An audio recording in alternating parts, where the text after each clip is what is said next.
Army chief general Naravane पहुंचे लद्दाख। चीन से तनाव के बीच सेना की तैयारियों का जायजा लेंगे। 2 दिन रहेंगे लद्दाख में। भारत और चीन के बीच आज फिर ब्रिगेडियर कमांडर लेवल की मीटिंग। आज चौथे राउंड की बातचीत होगी। LAC पर भारतीय सेना की तैनाती बढ़ी। कई इलाकों में सुरक्षा बलों को बढ़ाया गया। भारत और चीन के बीच आज फिर होगी ब्रिगेड कमांडर लेवल की मीटिंग। कल 7 घंटे तक बातचीत बेनतीजा रही थी। भारतीय सेना ने LAC पर बदली अपनी थोड़ी सी पोजीशनिंग। पेंगोंग सो के उत्तरी छोर पर हल्का बदलाव किया। भारत किसी भी सूरत में ब्लैक टॉप और हेलमेट टॉप से पीछे हटने को तैयार नहीं। भारतीय सेना ने कहा, यह कदम चीन को डराने के लिए नहीं है। भारतीय सेना ने 10 पॉइंट पर निगरानी बढ़ाई है। सर्विलेंस के जरिए चीन की तैनाती पर रखी जा रही है नजर। उत्तराखंड, हिमाचल और नेपाल से सटे बॉर्डर पर ITBP और SSB की तैनाती को बढ़ाया गया। भूटान से सटी सीमा पर भी बढ़ाई गई है संख्या। LAC पर घुसपैठ की कोशिश नाकाम होने पर चीन ने आलापा शांति राग। चीनी विदेश मंत्रालय ने द्विपक्षीय समझौते लागू करने पर सहयोग किया। केंद्र सरकार ने 118 चीनी ऐप बैन किए। इसके साथ ही सरकार ने कहा कि इन चाइनीज ऐप से भारत की संप्रभुता को खतरा था। सरकार ने PUBG मोबाइल ऐप को भी बैन किया। एपस लॉन्चर और एपस टर्बो ऐप को भी प्रतिबंधित में डाला।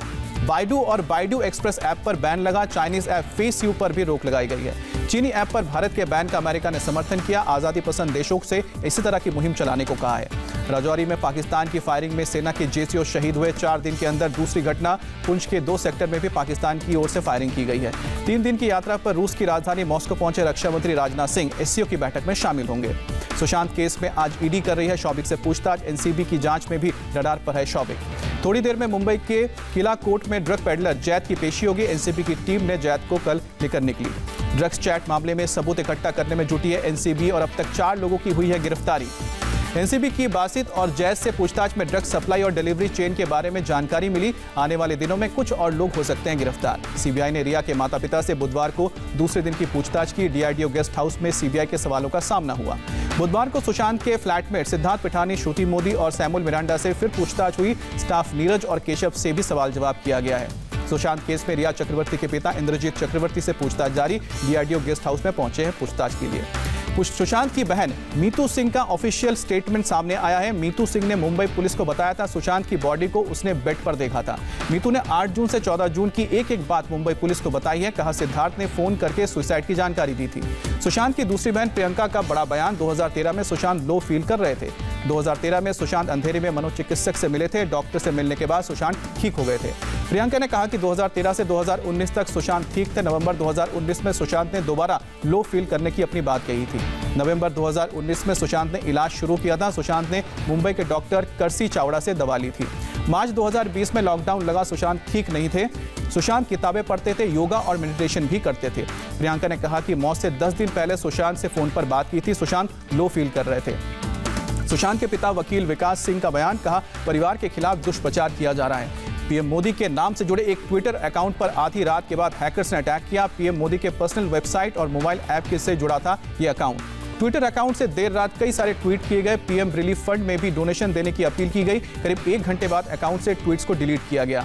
PM मोदी के अकाउंट हैक होने पर ट्विटर प्रवक्ता का बयान। का अकाउंट की सिक्योरिटी के लिए कदम उठाए हैं। पूरे हालात की जांच की जा रही है। चीन के साथ तनातनी के बीच आज US India strategic partnership forum को संबोधित करेंगे प्रधानमंत्री मोदी। फोरम का आज 3रा सालाना सम्मेलन। जाने माने राजनीतिज्ञ और विशेषज्ञ इसमें शामिल होंगे। बैंक और NBCF प्रमुखों के साथ आज वित्त मंत्री निर्मला सीतारमण की बैठक। कोरोना काल में तेजी से वित्तीय समाधान की कोशिश की जाएगी। राहुल गांधी ने फिर से साधा प्रधानमंत्री मोदी पर निशाना। कहा, मोदी का कैश मुक्त भारत दरअसल मजदूर, किसान और छोटा व्यापारी मुक्त भारत बनता जा रहा है। संसद के मॉनसून सत्र में प्रश्नकाल और प्राइवेट मेंबर बिल नहीं होगा। शून्यकाल के बारे में सभापति निर्णय लेंगे। मॉनसून सत्र में सांसदों के सवालों का लिखित जवाब देने पर सरकार विचार कर रही है। मौखिक प्रश्न नहीं पूछ पाएंगे सांसद। AIMIM सांसद असदुद्दीन अवैसी ने सवाल उठाया। कहा, प्रश्नकाल का नहीं होना संविधान के खिलाफ। ममता बनर्जी ने PM को खत लिखा। कहा, GST बकाया ना मिलने से राज्य के रेवेन्यू में कमी आई है। JEE मेंस परीक्षा पर CM ममता बनर्जी का बयान। कहा कि पश्चिम बंगाल के 75% छात्र परीक्षा में शामिल नहीं हो पाए हैं।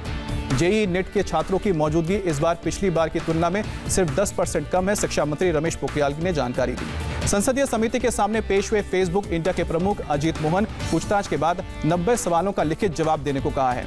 बिहार विधानसभा चुनाव से पहले महागठबंधन को झटका। NDA में शामिल होंगे जीतन राम मांझी। जीतन राम मांझी ने कहा, बिहार विधानसभा चुनाव में सीट बंटवारे को लेकर अभी कोई चर्चा नहीं हुई है। नीतीश की रैली से पहले JDU ने लॉन्च किया डिजिटल प्लेटफॉर्म। 7 सितंबर को वर्चुअल रैली को संबोधित करेंगे नीतीश कुमार। मिशन कर्मयोगी के तहत सिविल सेवा के अधिकारियों को दी जाएगी खास ट्रेनिंग। केंद्रीय कैबिनेट ने फैसला लिया। सिविल सर्वेंट को भविष्य के लिए ज्यादा क्रिएटिव, कंस्ट्रक्टिव और इमेजिनेटिव बनाना मिशन कर्मयोगी का मकसद है, प्रकाश जावड़ेकर ने जानकारी दी। उर्दू, कश्मीरी, डोगरी, हिंदी और इंग्लिश होगा जम्मू कश्मीर का ऑफिशियल लैंग्वेज, कैबिनेट मीटिंग में फैसला हुआ है। रेलवे ने पहली बार सीईओ का पद बनाया। वीके यादव रेलवे बोर्ड के चेयरमैन के साथ साथ अब सीईओ भी होंगे। ईडी ने हवाला डीलर नरेश जैन को गिरफ्तार किया। 550 शेल कंपनियों के जरिए 1 लाख करोड़ की मनी लॉन्ड्रिंग की जांच कर रही है। गाजियाबाद में स्कूल फीस माफी को लेकर अभिभावकों का प्रदर्शन। अप्रैल, मई और जून महीने की स्कूल फीस माफ करने की मांग की जा रही है। ओडिशा के बौद्ध जिले में 2 पत्थरों के बीच फंसे 5 साल के बच्चे को रेस्क्यू कर अस्पताल में भर्ती कराया गया। वाराणसी में खिलौने बनाने वाले कारीगरों की सरकार से अपील का सस्ते दामों पर बिजली मुहैया कराई जाए, कोयला और लकड़ी के इस्तेमाल में पाबंदी हटे। सूरत में आसमान पर सब्जियों के दाम, बाढ़ और बारिश की वजह से फसलों को काफी नुकसान हुआ है। देश में कोरोना ने तोड़े अब तक का सारा रिकॉर्ड। एक दिन में 83,883 से ज्यादा पॉजिटिव केस आए हैं। कुल केस 48,53,407 तक पहुंचा है। देश में एक दिन में कोरोना से 1,043 लोगों की जान भी गई है और अब तक वायरस से 67,376 लोगों की जान गई है। एक दिन में 67,874 लोग कोरोना से ठीक भी हुए हैं और अब तक 29,70,000 से ज्यादा लोग कोरोना को मात दे चुके हैं। देश में पिछले 24 घंटे में 11,70,000 टेस्ट हुए हैं और स्वास्थ्य मंत्रालय ने कहा है कि टेस्टिंग में तेजी आने की वजह से इतने लोग सामने आ रहे हैं। कोरोना से मृत्यु दर घटकर 1.76% तक पहुंचा है, स्वास्थ्य मंत्रालय ने जानकारी दी है। दिल्ली में 2 महीने में सबसे ज्यादा कोरोना केस सामने आए हैं और एक दिन में 2509 नए लोग संक्रमित पाए गए हैं। 19 लोगों की जान गई है। दिल्ली में मेट्रो चलाने की इजाजत मिल गई है। एलजी अनिल बैजल ने केजरीवाल सरकार के प्रस्ताव को मंजूर किया है। महाराष्ट्र में फिर कोरोना ने तोड़ा रिकॉर्ड। एक दिन में 17,433 लोग संक्रमित पाए गए हैं और राज्य में कोरोना के 2,01,703 एक्टिव मरीज मौजूद हैं। मुंबई में कोरोना के वायरस से 1622 लोग कोरोना संक्रमित पाए गए हैं और मुंबई में संक्रमितों की कुल संख्या हो गई है 1,48,569। यूपी में फिर से 5,716 लोगों की कोरोना रिपोर्ट पॉजिटिव आई है। 24 घंटे में 75 लोगों की मौत भी हुई है। 3 दिन के सेल्फ आइसोलेशन में गए हैं उत्तराखंड के CM Trivendra Singh Rawat. OSD corona positive पाए गए हैं। बिहार में एक दिन में कोरोना के 1969 नए केस सामने आए हैं। 24 घंटे में 13 लोगों की मौत हुई है और इसमें 88% लोग ठीक भी हो चुके हैं। पश्चिम बंगाल में कोरोना से 2,976 नए केस सामने आए हैं और मरीजों की संख्या 1,68,000 के पार गया है। राजस्थान में एक दिन में कोरोना के 1,511 नए केस आए हैं और 12 लोगों की मौत हुई है। 7 सितंबर से चलेगी नोएडा मेट्रो। रेल कॉर्पोरेशन ने जारी की है गाइडलाइन। सोमवार से शनिवार तक सुबह 7 से 11 और शाम को 5 से लेकर रात को 9 बजे तक चलेगी मेट्रो। रविवार को सुबह 8 से 11 बजे तक और शाम को 5 से रात 9 बजे तक ट्रेन चलेगी। Aarogya Setu app green status वाले ही नोएडा के मेट्रो को सफर कर पाएंगे। मास्क पहनने, सोशल डिस्टेंसिंग का भी ध्यान रखा जाएगा। दुनिया भर में कोरोना के 2,61,00,000 से ज्यादा केस सामने आए हैं और अब तक 8,66,000 से ज्यादा लोगों की मौत हो चुकी है। प्रयागराज में गंगा नदी उफान पर, निचली बस्तियों में पानी भरा। यूपी में बाढ़ और बारिश बनी मुसीबत। जून से अगस्त तक अब तक 35 लोगों की जान गई है जबकि 157 मकान क्षतिग्रस्त हुए हैं। कानपुर के 27 माफियाओं की संपत्ति जब्त होगी। कानपुर एनकाउंटर के आरोपी जय वाजपेयी की प्रॉपर्टी भी जब्त की जाएगी। अमृतसर एयरपोर्ट पर कस्टम ने 1 किलो सोना बरामद किया। सोने की कीमत करीब 51 लाख रुपए। पाकिस्तान के जेल में बंद भारतीय कुलभूषण जाधव मामले में आज इस्लामाबाद हाईकोर्ट में सुनवाई होगी। डिफेंस काउंसिल की नियुक्ति पर भी फैसला किया जाएगा।